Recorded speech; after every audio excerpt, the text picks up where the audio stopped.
as the solemn procession of the late President Moi's remains through the streets of our nation's capital to lie in state at Parliament buildings, we commence the final journey of a great son of Kenya, a cherished brother, a loving father, a mentor to many, a father of our nation, a champion of Pan-Africanism, and the second president of the Republic of Kenya. Fellow Kenyans, the question that we should all ask ourselves is, how does one mourn an iconic leader? A leader who spent almost his entire life in the service of our nation, and whose story of heroism, sacrifice, and service began in the pre-independence era. How is a man who achieved so much more than is expected in a lifetime be celebrated?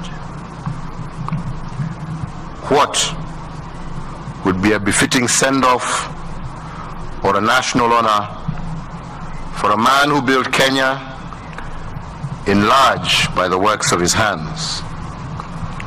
A man who, together with other iconic leaders, helped shepherd our country out of the shackles of colonial rule and into the freedom and self-determination of our modern independent state.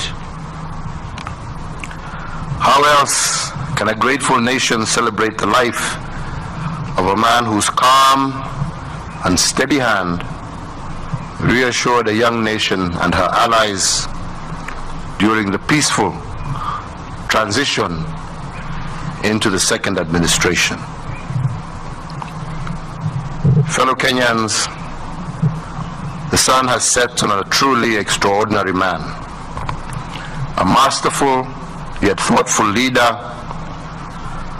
a suave yet firm diplomat, one who served the nation with dignity and honor, one whose wisdom and diplomatic finesse kept Kenya both relevant and neutral, even as the whole world was in the grips of the Cold War. A passing cloud that served with distinction for 24 years. A decisive and courageous commander-in-chief of formidable achievements, who chose well and always put his country first. A balanced leader who, during the clamor for multipartyism, on listening to both sides, chose well, setting the stage for national rebirth through the introduction of multi-party politics. A tactful leader who, during the quest for a new constitutional order, listened and quietly chose what was best for our country. A visionary leader who, in 2002, when his party and I, as their candidate, lost the presidential election, left office with a gracious last word of advice to those who thereafter took up the heavy responsibilities that he had borne for a quarter of a century. Fellow Kenyans, today we celebrate the life of a patriot who, wherever in Kenya he found himself, he would calm fears and raise the hopes of everyone who heard him.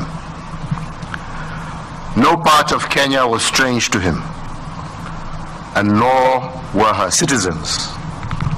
Deep in his DNA, he understood and prized our culture and national character.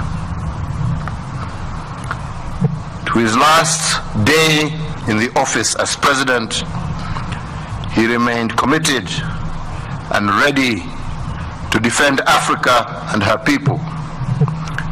He believed deeply that we had the answers to the questions that troubled our continent.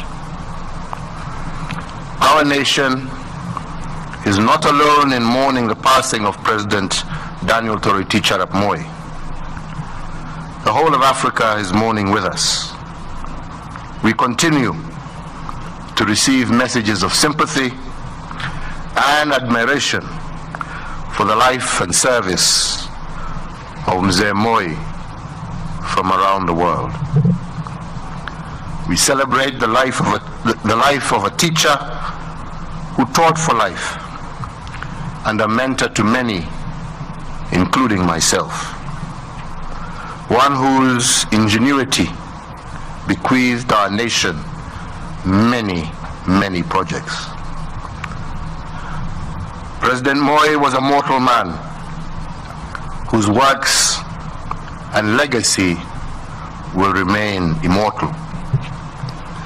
The Republic of Kenya, the community of East Africa, and the great continent of Africa bears his indelible mark, which I am convinced will endure long into the future. May Mzee Moi's memory live as long as our republic endures, and may we, to whom he has left the care of the republic, prove ourselves worthy of his bequest. We commit Mzee Moi's soul to the Almighty God, thanking the Creator for sending to us his servant, who after nearly a century of selfless and steadfast service now rests in his glory and his well-deserved reward. May God bless you all. May God bless our beloved Kenya, and may God bless Africa.